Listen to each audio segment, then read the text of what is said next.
La Chine mérite notre gratitude et notre respect. Je pense que l'Organisation mondiale de la santé devrait avoir honte.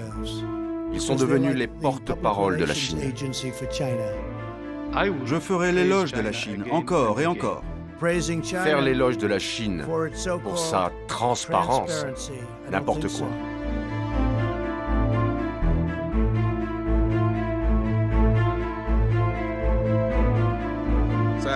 Sous la direction du Dr Tedros, l'OMS a joué un rôle majeur contre le Covid-19 et ses bons résultats sont applaudis par la communauté internationale. Le mensonge chinois a permis à la maladie de contaminer le monde entier. La Chine et les États-Unis peuvent gagner tous les deux en coopérant ou perdre en s'affrontant. Malheureusement, au coronavirus s'ajoute un virus politique qui se propage aux États-Unis. Ce virus politique profite de chaque occasion pour dénigrer la Chine.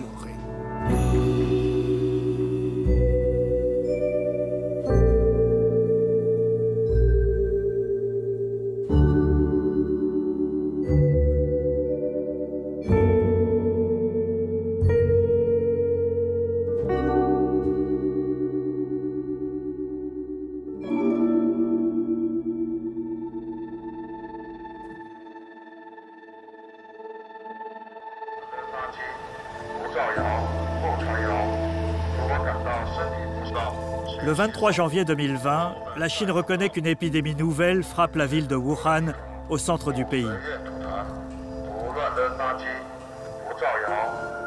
Le régime décide de confiner des dizaines de millions de Chinois, désormais privés de liberté. Ils sont les premiers d'une longue liste qui va, dans les prochaines semaines, traverser tous les continents. Pourtant, le même jour à Genève, le directeur général de l'Organisation mondiale de la santé continue de se montrer rassurant. Make no mistake, this is though an emergency in China. But it has not yet become a global health emergency. Depuis plusieurs semaines, les informations en provenance de la Chine sont chaque jour plus inquiétantes.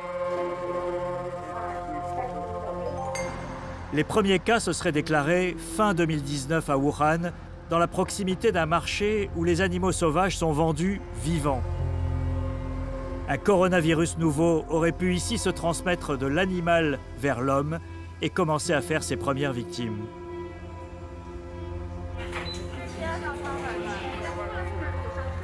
Les médecins qui voient arriver les premiers cas à l'hôpital de Wuhan et qui tentent d'alerter les autorités sont arrêtés par la police pour diffusion de nouvelles alarmistes. C'est la période du Nouvel An chinois, les vacances les plus importantes du pays, et pour le régime de Pékin, l'heure n'est pas aux mauvaises nouvelles.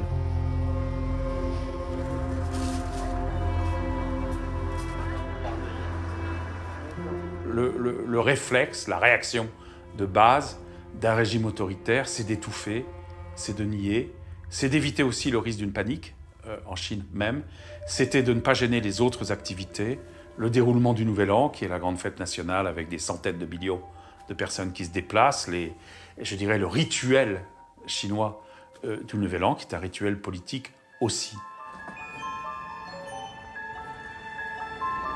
Quelques jours plus tard, le 27 janvier, les rues de la capitale chinoise sont désertes. Le directeur général de l'OMS est reçu en grande pompe par le président chinois. Les deux hommes considèrent que la situation est sous contrôle.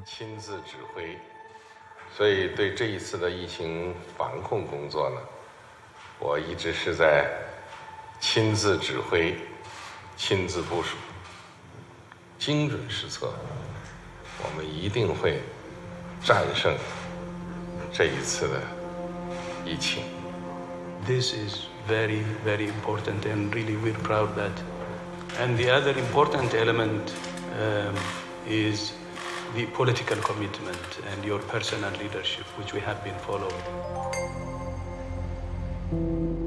48 heures plus tard, la direction de l'OMS est de retour à Genève, le siège de l'organisation.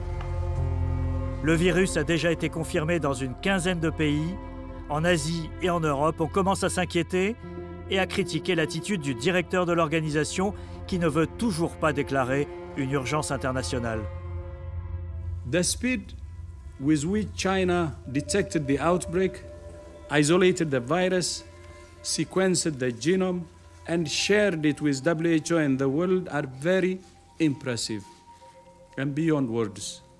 So is China's commitment to transparency and to supporting other countries. In many ways, China is actually setting a new standard for outbreak response, and it's not an exaggeration. And WHO doesn't recommend and actually opposes any restrictions for travel and trade or other measures against China. Il est clair qu'au tout début, l'OMS a hésité et cafouillé. Il y a eu des retards dans la communication par la Chine à l'OMS et dans la reconnaissance par l'OMS du fait de la transmission interhumaine de ce virus.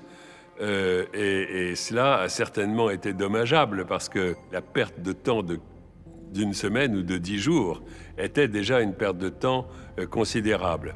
Les Chinois ne disent pas tout au début, pendant, on va dire, 15 jours, 3 semaines. À un moment donné, ça devient impossible de ne rien dire. Et on voit un directeur général de l'OMS, le docteur Tedros, qui dit il n'y a pas de déclaration à maladie internationale. C'est là où les gens ont dit, mais pourquoi il ne le dit pas? Mais pour comprendre tout ça, il faut comprendre que l'OMS a ce qu'on appelle un executive board, qui est fait d'une trentaine de pays, et on tombe dans la maladie onusienne, qui est la maladie de l'unanimité. Et vous vous rendez compte aujourd'hui ce que représente le poids de la Chine dans l'executive board. Et donc comment on peut justement obtenir l'acceptation de l'ambassadeur chinois qui représente son pays, et dire oui, ça vient de chez nous et donc nous allons entraîner une épidémie dans le monde. Donc la réponse est non. Le 31 janvier, Donald Trump ferme ses frontières aux Chinois et à tous ceux qui seraient passés par la Chine. Puisque l'OMS ne parvient pas à prendre une décision, le président américain a décidé d'agir de manière unilatérale. Ce jour-là, l'Amérique ne compte pourtant aucun cas. Mais c'est le début d'une longue escalade verbale de la part du président Trump. Il va désormais cibler Pékin et l'OMS à chacune de ses interventions. We're not happy about China, I will tell you that. The ink wasn't dry on a great trade deal, and all of a sudden, the plague comes in from China. We're not happy about it. They could have stopped it. They are a very brilliant nation, scientifically and otherwise. It got loose, let's say, and they could have capped it. They could have stopped it. Don't close your borders to China. Don't do this. They don't report what's really going on. They didn't see it, and yet they were there. They didn't see what was going on in Wuhan. They didn't see it. How do you not see it? Finalement, à la fin du mois de mai, l'administration Trump décide de quitter définitivement l'Organisation mondiale de la santé, doublement coupable à ses yeux, d'abord du retard à déclarer l'urgence internationale, puis la pandémie. Ensuite, d'une trop grande complaisance vis-à-vis de la Chine. The world is now suffering as a result of the malfeasance of the Chinese government. China's cover-up of the Wuhan virus allowed the disease to spread all over the world, instigating a global pandemic that has cost more than 100,000 American lives and over 1 million lives worldwide. Chinese officials ignored their reporting obligations to the World Health Organization and pressured the World Health Organization to mislead the world when the virus was first discovered by Chinese authorities.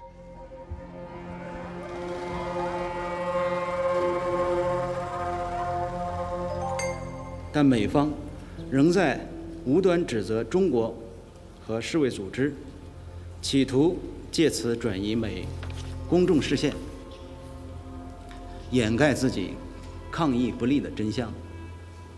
这种做法很不道德，也欺骗不了世人。Il est difficile pour l'OMS d'éviter la critique sur le fait qu'elle a été certainement en retard pour prendre des mesures actives dès le début de l'épidémie. Mais l'ONU, l'OMS et n'importe quelle organisation internationale sont constituées de leurs pays membres. Il faut donc le soutien volontaire et la coopération étroite de la part de tous les pays membres pour que l'OMS fonctionne correctement.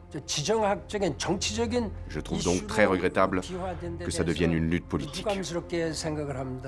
Je ne place pas les États-Unis d'Amérique et la Chine au même niveau. Nous n'avons pas la même histoire ensemble, nous n'avons pas les mêmes valeurs, le même rapport aux libertés. Mais enfin, ils sont là. La première et la deuxième puissance sont aujourd'hui face à face. Nous n'avons intérêt ni à leur conflictualité extrême, ni à leur association.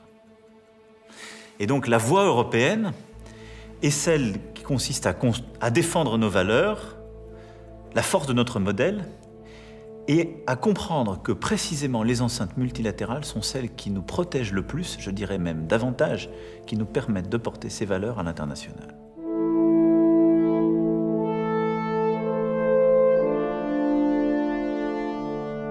À 180 km des côtes chinoises, l'île de Taïwan, l'un des pays les plus modernes et développés d'Asie. Pékin revendique le territoire depuis 1949, mais son indépendance de fait est soutenue et défendue par les États-Unis. Depuis la reconnaissance de la Chine populaire à l'ONU, Taïwan est isolé, pratiquement exclu de la communauté internationale. Sous pression chinoise, l'OMS refuse de communiquer avec son gouvernement. Même en cas d'épidémie menaçant directement les Taïwanais, les communications sont interdites. Taïwan fait partie de la Chine. Il n'y a qu'une Chine, pas deux. Il n'y a pas d'un côté la Chine et de l'autre Taïwan. Aujourd'hui, toutes les organisations internationales, y compris l'OMS et les Nations Unies, tous les pays, à 20 exceptions près, tout le monde admet que la République populaire de Chine est leur seul membre légal, leur seul partenaire. Ce qui veut dire que le monde entier est d'accord avec la politique d'une seule Chine. Si Taïwan accepte ce principe, et à cette seule condition, il lui sera possible de devenir un observateur de l'OMS, sans problème.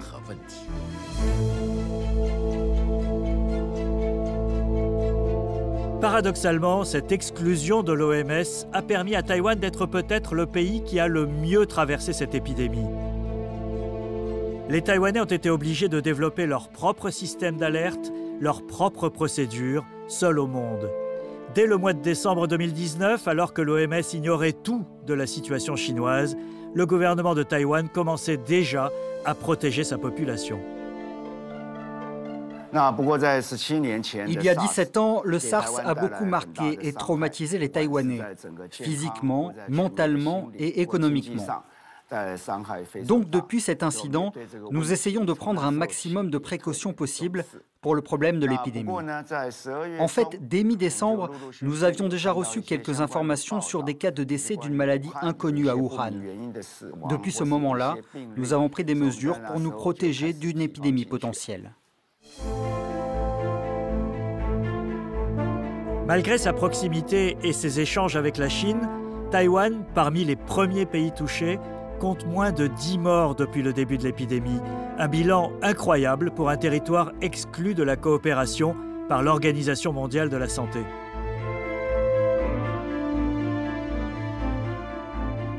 Au mois d'avril, une journaliste de Hong Kong décide d'interroger un dirigeant de l'OMS sur la situation taïwanaise. Will the WHO consider Taiwan's membership? Le directeur adjoint de l'OMS fait croire à un problème de connexion avant de raccrocher. Hello? Sorry, I couldn't hear your question. Okay, yeah, let me repeat the question. No, that's okay. Let's move to another one then. Right, because I'm actually curious on talking about Taiwan as well, on Taiwan's case.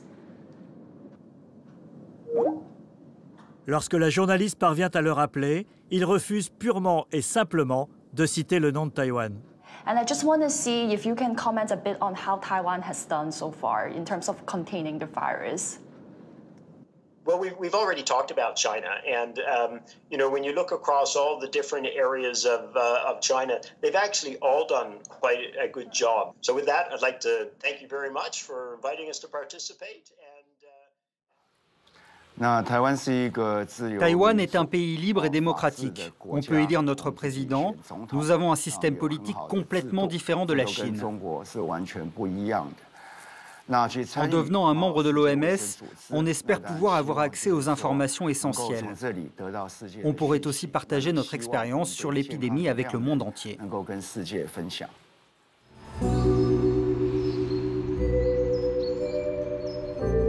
Le paradoxe de Taïwan est cruel pour l'OMS. Le pays qui s'est le mieux défendu contre le virus est celui qui n'a aucun lien avec l'organisation, prisonnière de l'affrontement géopolitique entre la Chine et les États-Unis.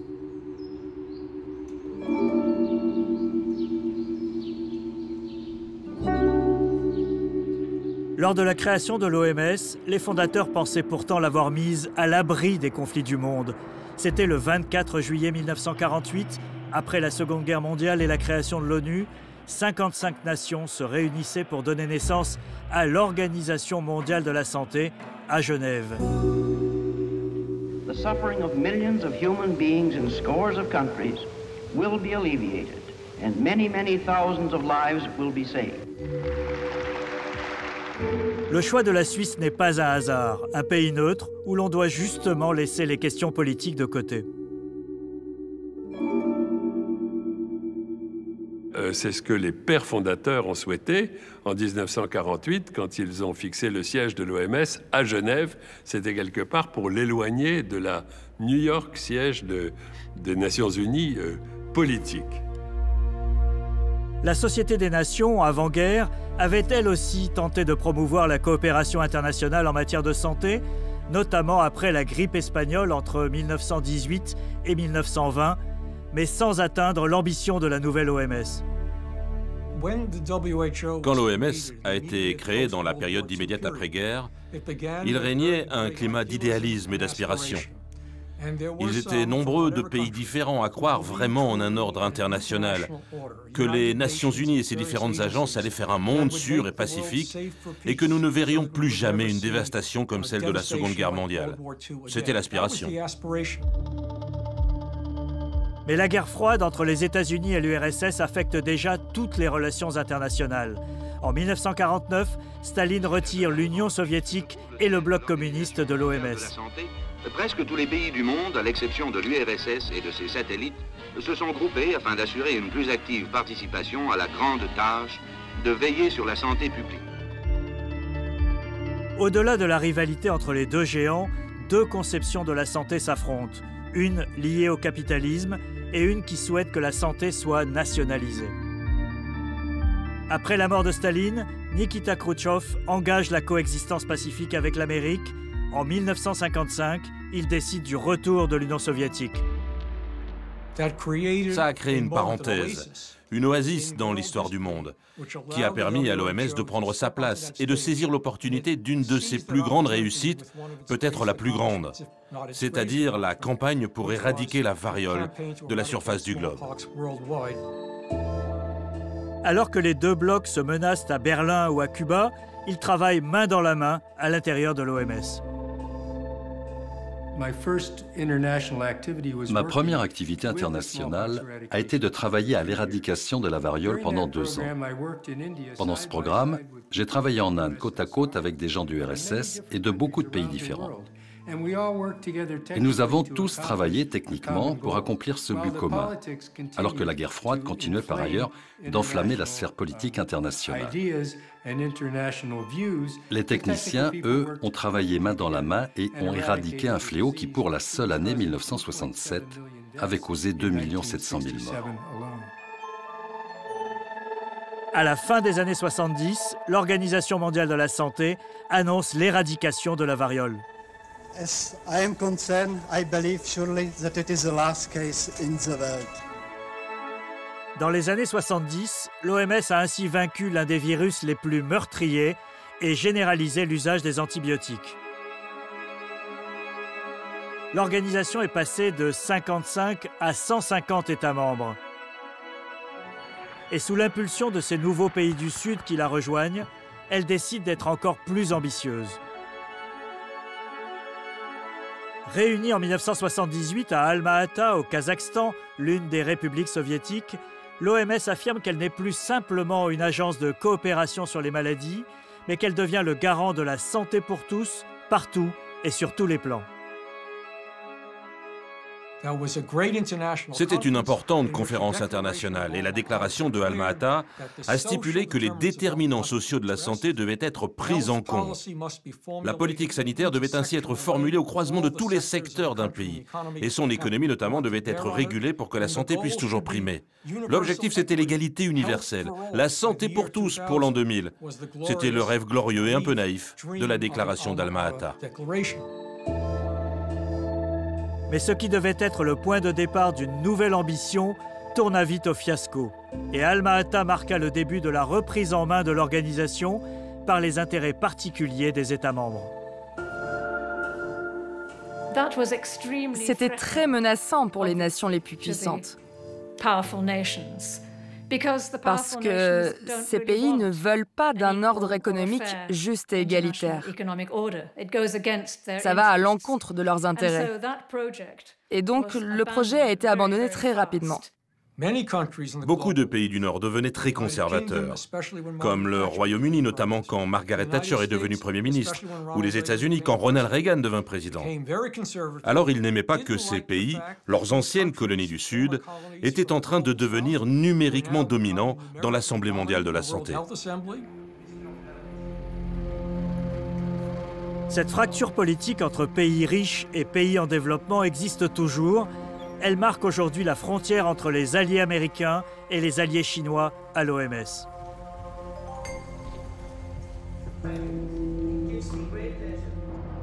Et dès la fin des années 70, elle va avoir des conséquences importantes sur le fonctionnement de l'institution, alors que se profile une nouvelle épidémie mondiale, celle du VIH.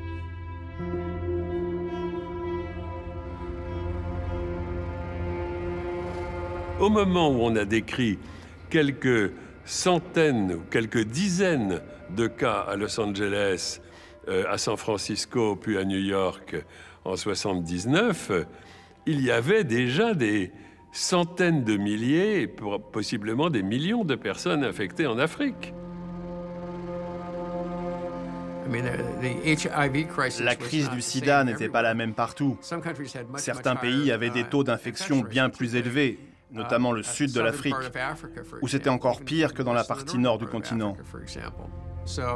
Alors, il y avait, je ne sais pas, peut-être 30 millions de gens qui n'avaient pas accès aux médicaments anti-sida à ce moment-là, dans ces pays en voie de développement. Ils n'avaient aucun espoir, ils allaient tous mourir. L'OMS tergiverse, perd du temps. Elle ne semble pas capable de prendre la mesure de ce qui est en train de devenir une pandémie, mais aussi un problème moral et politique à travers le monde.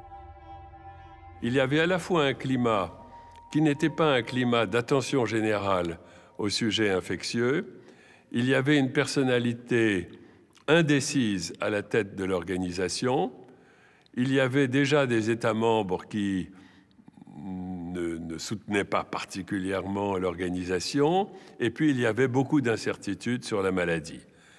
Et le monde, quand il a réalisé ce qui se passait, s'est ressaisi et a dit « c'est une pandémie globale, le virus n'a pas de frontières, on ne répondra à cette épidémie globale qu'avec une réponse globale ».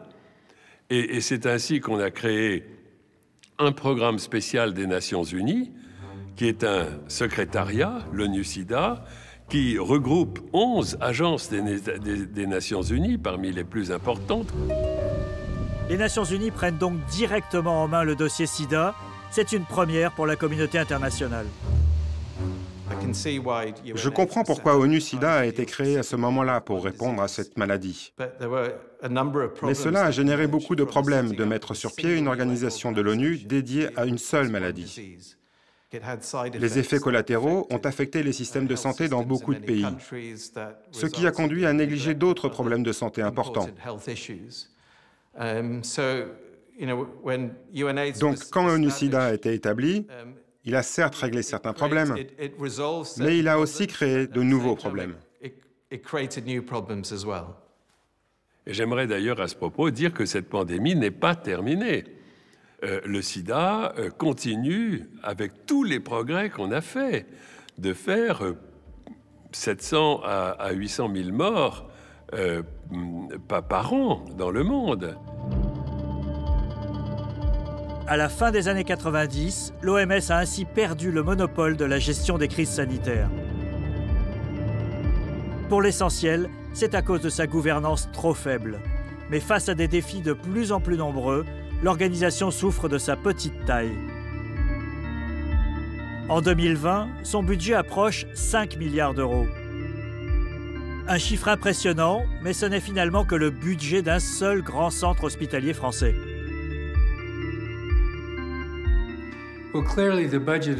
Clairement, le budget de l'OMS est tout petit, même comparé au budget de la santé d'une grande ville.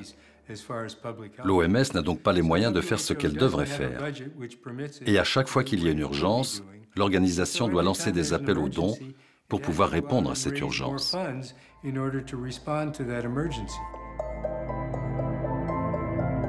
Ronald Reagan, le président américain dans les années 80, a été le premier à comprendre que ce faible budget lui donnait un pouvoir politique sur l'organisation. Mécontent de voir l'équilibre de l'OMS se déplacer vers les pays en voie de développement, il décide, bien avant Donald Trump, de limiter la contribution financière des États-Unis. Les États-Unis et les pays du Nord étaient en train de perdre le contrôle des politiques et de l'agenda de l'OMS. Et donc, ils ont commencé à vouloir punir l'OMS. En 1980, les États-Unis avaient commencé par geler le budget. Puis, l'administration Reagan a diminué sa contribution de 20%. Alors qu'un budget gelé, dans un monde d'inflation et de croissance, c'était déjà une diminution effective. Ça a tout cassé.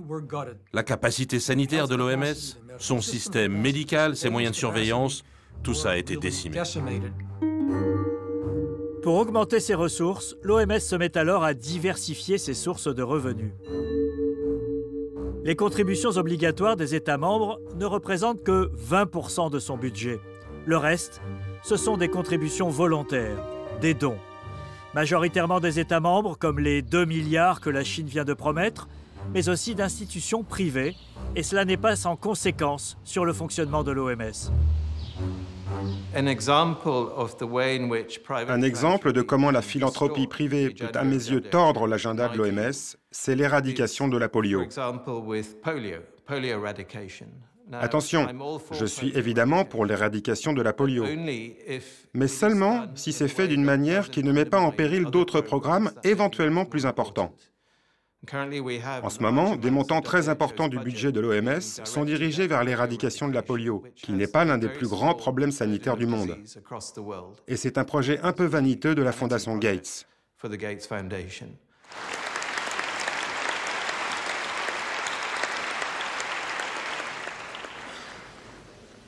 30 years ago, in starting Microsoft, we had a very ambitious vision, a computer for everyone. Now I join you in seeking to achieve an even more important vision, which is good health for every human being. Le deuxième financeur de l'OMS, c'est la fondation Bill et Melinda Gates.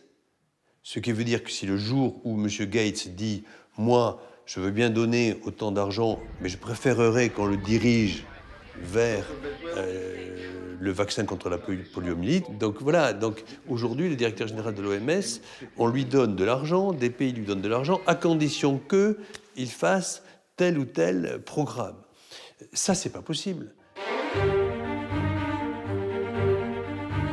Pour satisfaire ses donateurs, l'OMS multiplie les campagnes grand public sur la santé sexuelle ou contre le tabagisme. Mais il lui est plus difficile de s'adapter aux menaces épidémiques minoritaires. Pourtant, au tournant du siècle, le monde est en train de changer. L'émergence de la Chine donne une autre dimension à la mondialisation. Le pays le plus peuplé de la planète se transforme à une vitesse jamais vue dans l'histoire moderne. Empire rural et paysan, il devient un géant industriel et urbain. Des changements qui créent une nouvelle dynamique virale quand les marchés d'animaux vivants s'installent au milieu des mégapoles. À la fin de l'année 2002, un coronavirus animal parvient à franchir la barrière des espèces dans la ville de Foshan, dans le sud de la Chine. C'est le début d'une épidémie de pneumonie atypique qui va progresser silencieusement dans le pays. Le monde n'apprend son existence que lorsqu'elle commence à faire des victimes à Hong Kong.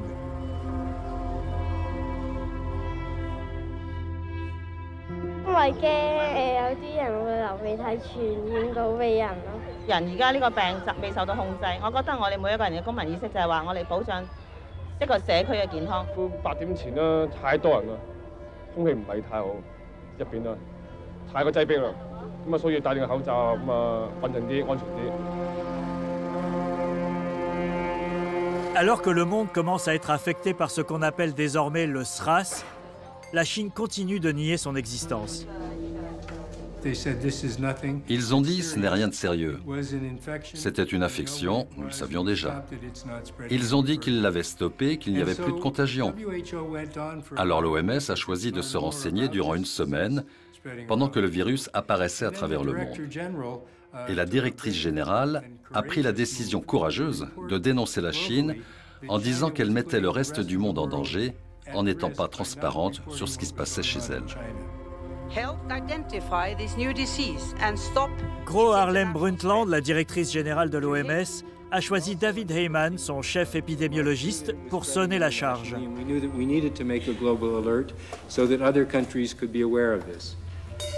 À Pékin, les rues sont désertes. Tout le monde porte un masque.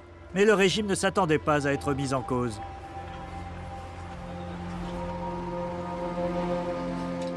David Heymann multiplie les déclarations jusqu'à New York, à la tribune des Nations Unies. We hope that this will set a precedent in China because infectious diseases know no borders. An infectious disease in one country today, when there's rapid transport around the world, is an infectious disease problem for any country. Face à la fermeté de l'OMS, Pékin décide de reculer. Le ministre de la Santé est démissionné et le régime commence à partager ses informations. La directrice générale de l'OMS a gagné son bras de fer. Madame Brundtland était une ancienne chef d'État en Norvège. Elle était pédiatre, donc elle comprenait clairement la politique et les questions techniques de la médecine. D'autres directeurs généraux n'ont pas eu la même volonté de prendre des positions politiques. Mais elle était une directrice forte et elle n'attendait pas le consensus de tous les pays avant d'agir. Elle agissait et ensuite rassemblait les pays autour de son point de vue pour approuver ce qu'elle avait fait. Ce leadership de l'OMS a eu une efficacité énorme, malgré les résistances de la Chine. Mais la Chine était offensée, elle était en colère, elle était insultée. Et cela va hanter l'OMS et le monde jusqu'à aujourd'hui.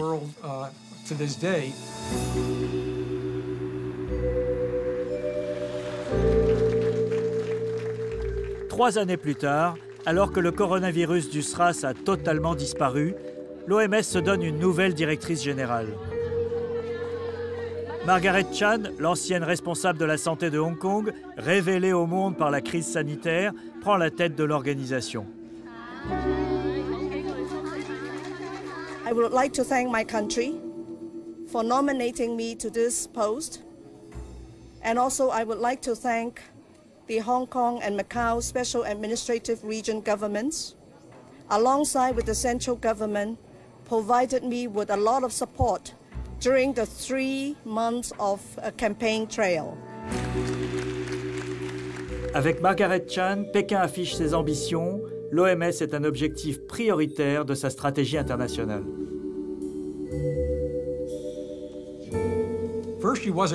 D'abord, elle était une citoyenne chinoise. Elle avait le soutien de la Chine et les Chinois pensaient qu'elle serait coopérative et conciliante avec eux.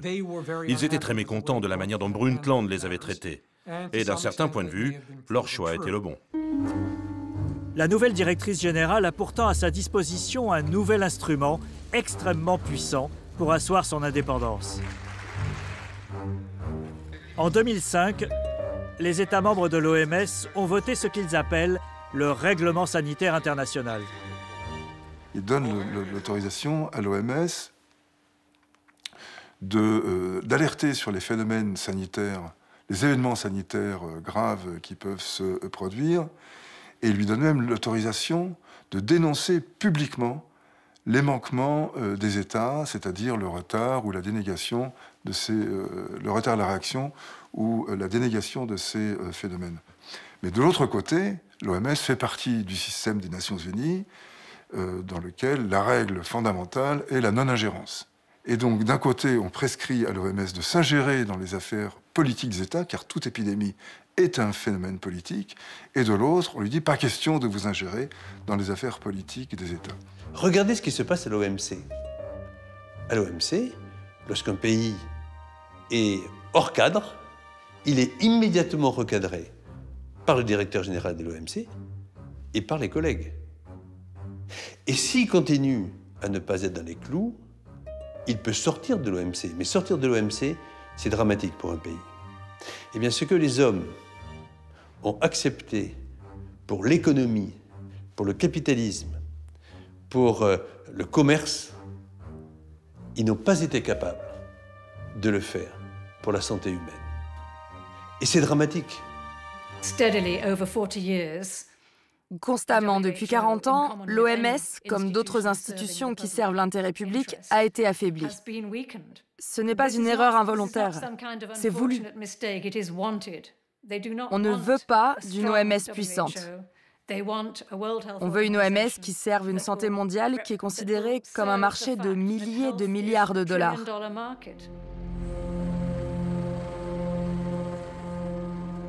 Budget limité, gouvernance faible, c'est en 2014, en Afrique de l'Ouest, que les errements de l'OMS vont provoquer les conséquences les plus dramatiques. Au Libéria, au Sierra Leone et en Guinée, le virus Ebola multiplie les foyers d'infection. Sur le terrain, les équipes de Médecins sans frontières voient la vague monter, sans réponse politique internationale. En mars, ils décident de lancer l'alerte.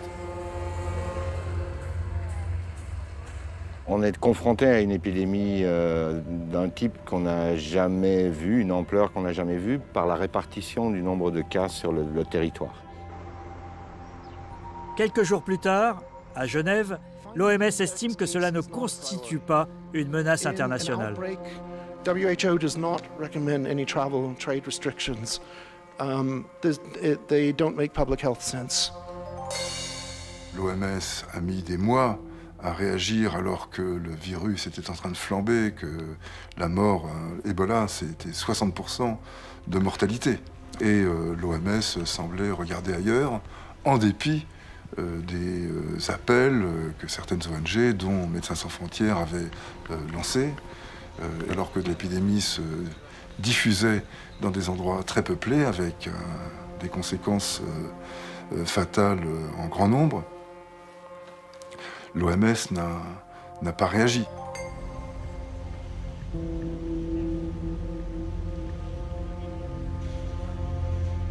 Il faut attendre le 8 août 2014, 6 mois après le début de l'épidémie, alors qu'Ebola a déjà fait plus de 2000 victimes, pour que la directrice de l'OMS réagisse enfin.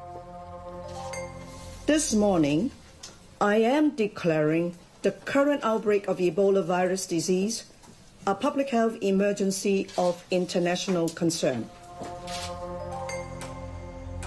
Lorsque l'épidémie sera déclarée éteinte en 2016, elle aura fait 10 000 morts dans une dizaine de pays d'Afrique de l'Ouest. L'OMS, à nouveau, se prépare à changer de directeur général. Excellencies, ladies and gentlemen, first of all, I would like to say Philippe Douste-Blazy, ancien ministre français de la Santé et secrétaire général adjoint de l'ONU, présente sa candidature. To present my candidacy for the post of director general of the World Health Organization. Quelques mois plus tôt, il était à Pékin pour aller s'assurer du soutien chinois pour son élection. Hélas, le président chinois lui annonce qu'il a choisi le candidat africain, le docteur Tedros Adhanom Ghebreyesus. Lorsque la Chine décide aujourd'hui d'aider un candidat, il a évidemment beaucoup plus de chances que notre, puisque le nombre de pays aidés par la Chine peuvent être amenés, ou on peut leur demander de voter pour ce candidat. Mais ça, c'est une élection, je dirais, classique, malheureusement, comme ça. Jusqu'à maintenant, on ne peut pas dire qu'il y a mieux que la démocratie. C'est donc le docteur Tedros qui est élu et qui devient le premier directeur général d'origine africaine de l'OMS. L'Éthiopien n'est pas un inconnu. Il a été ministre de la Santé et des Affaires étrangères dans son pays pendant une quinzaine d'années. J'étais le directeur du Fonds mondial quand il était ministre de la Santé en Éthiopie. J'ai beaucoup travaillé avec lui. Il a d'ailleurs été le président du conseil d'administration du Fonds mondial. Il a mené des réformes de santé assez remarquables en Éthiopie. Donc, aux yeux des Africains, notamment, avant son élection, il avait une légitimité d'un réformateur de la santé et des soins de santé primaires. Je considère le docteur Tedros comme l'un des tout meilleurs ministres de la Santé que l'Afrique ait connu. Et je ne suis pas la seule à le penser. Beaucoup d'autres personnes le pensent aussi. Il a passé une décennie à augmenter le nombre d'hôpitaux, à améliorer la gestion des hôpitaux, améliorer la qualité des soins, à former des personnels de santé et en faire des agents de sa politique sanitaire, afin que chaque personne puisse avoir accès aux soins dans un pays très très pauvre.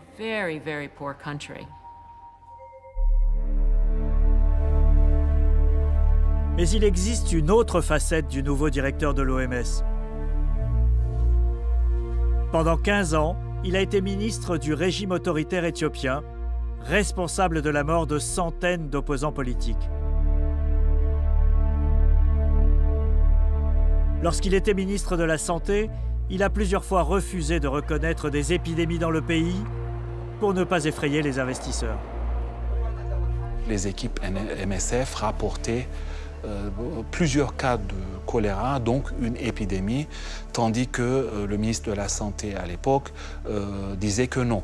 Il y a des cas de diarrhée aqueuse aiguë, acute watery diarrhea, et il n'y a pas de choléra, avec des menaces d'expulsion des équipes de Médecins sans frontières s'ils ouvraient, comme on dit, beaucoup leur gueule pour dénoncer l'existence d'une épidémie de choléra en cours. Quelques jours après son accession à la tête de l'organisation, le docteur Tedros nomme ambassadeur de l'OMS Robert Mugabe, l'ancien dictateur du Zimbabwe. Robert Mugabe's appointment to the WHO as a WHO ambassador, quite frankly, I thought it was a bad April Fool's joke. It is absolutely unacceptable, absolutely inconceivable that this individual would have a role as a goodwill ambassador for any organization, much less the World Health Organization. Face au tollé international, le docteur Tedros est obligé de se rétracter. Mais son message est clair, la santé est une question politique et la politique se construit avec des alliés. C'est quelqu'un qui a été élu par une coalition de pays poussés par la Chine, de pays du Sud et de pays africains, de façon logique. La fin de la domination occidentale sur une organisation technique importante de l'ONU. Le paradoxe, c'est que ce sont encore les Occidentaux qui financent très largement l'OMS, mais ils ne contrôlent plus du tout son fonctionnement politique à partir de l'Assemblée des États membres.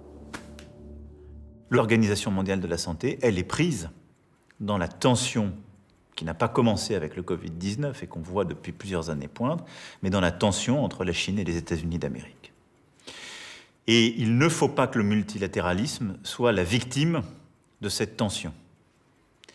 D'abord parce que ça nous ferait reculer en termes de coopération internationale, de savoir, de capacité à nous organiser. Ensuite parce que ça n'aurait aucun sens. Et enfin parce que nous, Européens, et nous, Français, nous en serions les victimes. À la tête des organisations internationales, les candidats européens ou américains sont déjà victimes de la stratégie chinoise. Désormais, Pékin mobilise tous ses alliés pour faire élire ses candidats. Parfois, ils viennent de pays amis, comme le Dr Tedros. Parfois, il s'agit directement de fonctionnaires du régime de Pékin. Señor Hu Dongyu, China. Le Chinois Chu Dongyu a été élu en 2019 à la tête de la FAO, l'agence des Nations Unies qui lutte contre la faim dans le monde. Un poste au moins aussi stratégique que l'OMS. En 2016, Meng Hongwei, responsable de la sécurité d'État à Pékin, était élu à la tête d'Interpol, l'agence internationale de coopération policière basée à Lyon. Une élection extrêmement controversée, étant donné le rôle de la police en Chine dans la répression politique. En 2018, le directeur chinois d'Interpol a disparu du jour au lendemain, déchu par Pékin qui l'accuse de corruption, sans en informer ses partenaires dans l'agence internationale. Aujourd'hui, des représentants du gouvernement chinois se trouvent ainsi à la tête de l'OACI, l'Organisation de l'Aviation Civile Internationale, de l'ONUDI, l'Organisation des Nations Unies pour le Développement Industriel, et de l'UIT, l'Union internationale des télécommunications, où se discutent les très stratégiques normes de la 5G. Un Chinois dirige également le département des affaires économiques et sociales de l'ONU. Enfin, la Chine joue désormais un rôle clé dans la Commission des droits de l'homme de l'ONU, elle aussi à Genève. La population chinoise dépasse le 5e de la population du monde. Les données de l'économie, de l'industrie manufacturière ou du commerce de la Chine sont toutes au premier ou au second rang mondial. Il y a de plus en plus de Chinois qui entrent dans les institutions internationales et qui en deviennent les dirigeants. C'est inévitable, personne ne pourra l'arrêter. La Chine n'est pas prête à accepter toutes les insultes, toutes les discriminations ou les traitements inégaux imposés à notre pays et à son peuple. Il n'est pas acceptable d'attaquer ou de créer des fake news à propos de la Chine. Mais la Chine a d'abord une stratégie qui consiste à bâtir ses propres équilibres. Et elle a besoin du monde sur le plan économique pour maintenir ses équilibres internes, de production, de stabilité, d'enrichissement de sa classe moyenne. Et elle a, depuis plusieurs années maintenant, la volonté de rentrer dans l'ordre international tel que nous l'avons établi. Le pari qui est le nôtre, c'est de savoir si la Chine, en entrant dans l'ordre international, change pour correspondre à ses valeurs universelles et à ce qui permet à cet ordre depuis plus de 70 ans de vivre et d'assurer une stabilité, ou si elle le change. Mais si la Chine peut aujourd'hui pousser ses candidats dans les organisations internationales, elle le doit également à la désertion des États-Unis. L'Amérique de Trump ne croit plus au multilatéralisme. Elle mélange l'OMS et les autres organisations dans ses critiques lorsqu'elle ne s'aligne plus sur les positions américaines.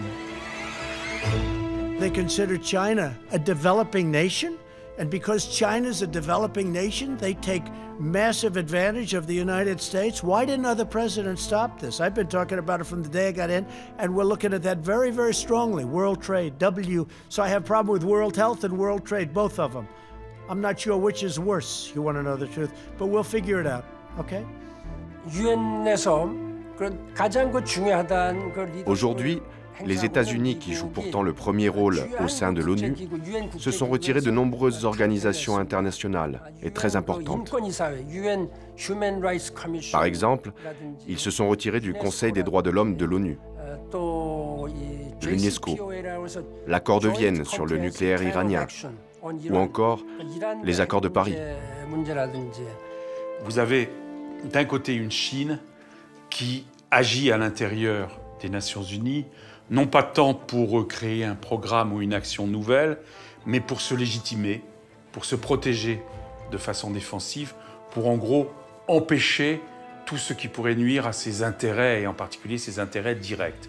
Pas nouveau, d'autres pays le font, mais vu la taille de la Chine et vu l'ampleur et parfois le côté un peu aberrant des intérêts qu'elle défend, c'est plus grave. Et vous avez en face d'elle les États-Unis, dont le réflexe numéro 1 est de dire, puisque nous n'aimons pas la façon dont l'instrument fonctionne, cassons-le. L'Organisation mondiale de la santé est victime de ce face-à-face entre la Chine et les États-Unis. Elle est victime également de l'émotion soulevée par la plus grande pandémie du siècle. Une majorité de l'humanité a été confinée, chacun a connu la peur, la colère, puis l'espoir. Il faudra plus que des commissions d'enquête pour savoir si elle aurait pu faire mieux. Les grandes pandémies, l'histoire de l'humanité nous l'enseigne. Elles se soldent toujours en cherchant des coupables. Toujours. Et le coupable est tout désigné. Et dans un moment où l'esprit, le vent mauvais qui souffle dans le monde contemporain est plutôt au nationalisme, une organisation internationale lointaine est toute désignée pour porter la culpabilité. Parce que c'est inquiétant de la faire porter sur un collègue puissant, parce qu'on a toujours vite fait de ne pas voir nos propres faiblesses. Je crois que ce serait profondément injuste. Malheureusement, au XXIe siècle, notre multilatéralisme est en danger. Chaque pays considère que la seule et unique priorité est lui-même. Chaque pays, et notamment les États-Unis, qui considèrent désormais l'Amérique d'abord.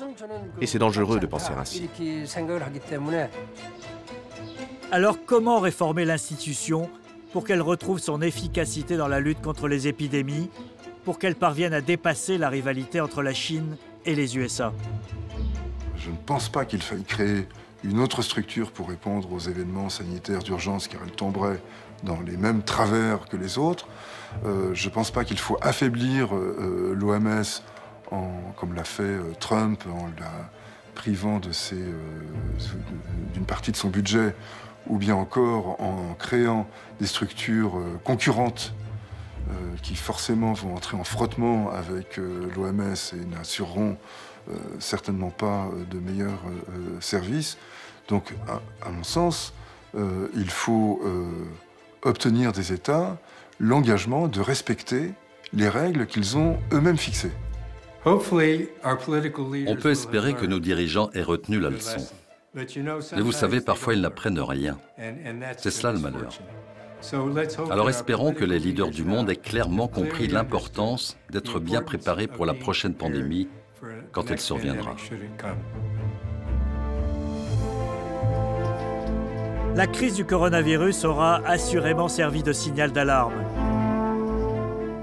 À la fois sur le fait que d'autres pandémies sont non seulement possibles, mais probables, un enjeu majeur pour l'humanité. Mais aussi que le système de santé mondial est fragile et insuffisamment armé pour y faire face. Mais pour s'y préparer, il faudra dépasser le désordre mondial de notre époque, dont la crise de l'OMS est le symptôme plus que la cause.